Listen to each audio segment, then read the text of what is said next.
আসসালামু আলাইকুম। নিয়ে আসলাম মিট বক্স রেসিপি। তো এর জন্য প্রথমে আমি সসেস বানিয়ে নিব। এজন্য নিয়ে নিলাম মাংস ২৫০ গ্রাম।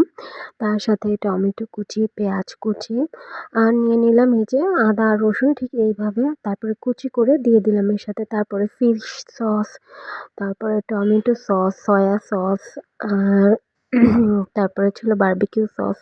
মানে যে যত প্রকার সস ছিল আমি সবই দিয়ে দিয়েছিলাম। তারপরে হচ্ছে যে লবণ, চিনি, ধনিয়া গুঁড়া, জিরা গুঁড়া, তারপরে গরম মসলা গুঁড়া, ঝালের গুঁড়া সবকিছু দিয়ে তারপরে একসাথে ব্লেন্ড করে নিয়েছিলাম ভালো মতো একদম। হচ্ছে যে একদম মিহি করে ব্লেন্ড করে নিয়েছিলাম।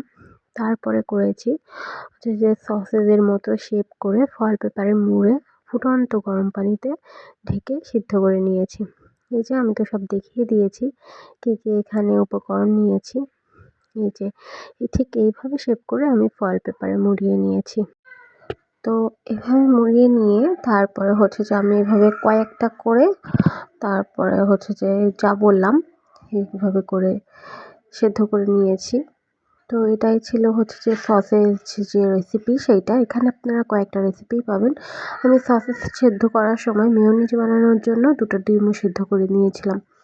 আর এখানে আছে ময়দা, সামান্য হচ্ছে যে বেসন, কর্নফ্লাওয়ার, মরিচ গুঁড়া, বিট লবণ, লবণ সব একসাথে মিক্স করে নিয়েছি। আর এই যে কুটু, কুটু করে কুচি করে রাখা গরুর মাংস এগুলো আমি কোট করে নিয়েছি।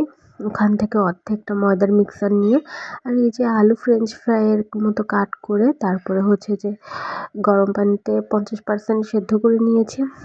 তার মানে ৫০% কুক করার পরে তারপরে এটা ভালো মতো ঠান্ডা পানি দিয়ে কয়েকবার ধুয়ে তারপরে আবার এটা হচ্ছে যে সেই ময়দার মিক্সারের সাথে কোট করে নিয়েছি। আর এরপরে হচ্ছে যে মেয়োনিজ বানাচ্ছি ডিম সেদ্ধ, ৪-৫ টেবিল চামচ তেল, তারপরে টমেটো সস, গুঁড়া দুধ, চিনি, লবণ, মাস্টার্ড পেস্ট, গোলমরিচ সব একসাথে আর কি দিয়ে ভালো মতো কয়েকবার ব্লেন্ড করে নিয়েছি।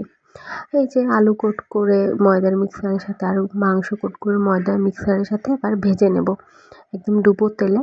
আর এটা আমি ডাবল ফ্রাই করেছি, মানে প্রথমে মাংসটা ফ্রাই করে তারপরে আলু ফ্রাই করেছি, তারপরে আবার আলু ফ্রাই হওয়ার পরে মাংসটা ফ্রাই করেছি, তারপরে আবার আলু ফ্রাই করেছি।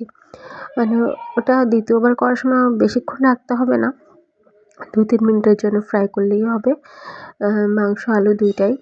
তো এটা খুবই হচ্ছে যে ক্রিস্পি হয়েছিল সেটাই আর কি দেখছিলাম। এই যে মাংস একদম ওই যে চিকেন পপকর্ন যেরকম হয় এটা হচ্ছে যে বিফ পপকর্ন আর এটা হচ্ছে সসেস। তো সব সসেসটা আবার আমি ডিপ তেলে ফ্রাই করে নিয়েছি, ডিপ ফ্রাই করে নিয়েছি সসেসটা। তো এটা আমি অ্যাসেম্বল করছি। এই যে সবার সাথে মিক্স করে তারপরে হচ্ছে যে একটা লেয়ার করে তার উপরে মেয়োনিজ, তারপরে হচ্ছে যে tomato sauce, barbecue sauce, chilli sauce দিয়ে আবার ওর উপরে আরেকটা লেয়ার দিয়ে তার উপরে আবার mayonnaise, chilli sauce, barbecue sauce সব একবারে দিয়ে তারপরে মিক্স করে নিয়েছি।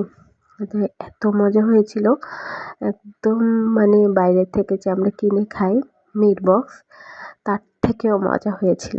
আর সাথে আমি একটু চিজ পাপসের চিজ ছিল চিজ পাপস চিজটা, তো ওইটা দিয়েছি। অনেক মজা হয়েছিল। এটা ছিল আমার ভাইয়ের জন্য বানিয়ে দিয়েছিলাম।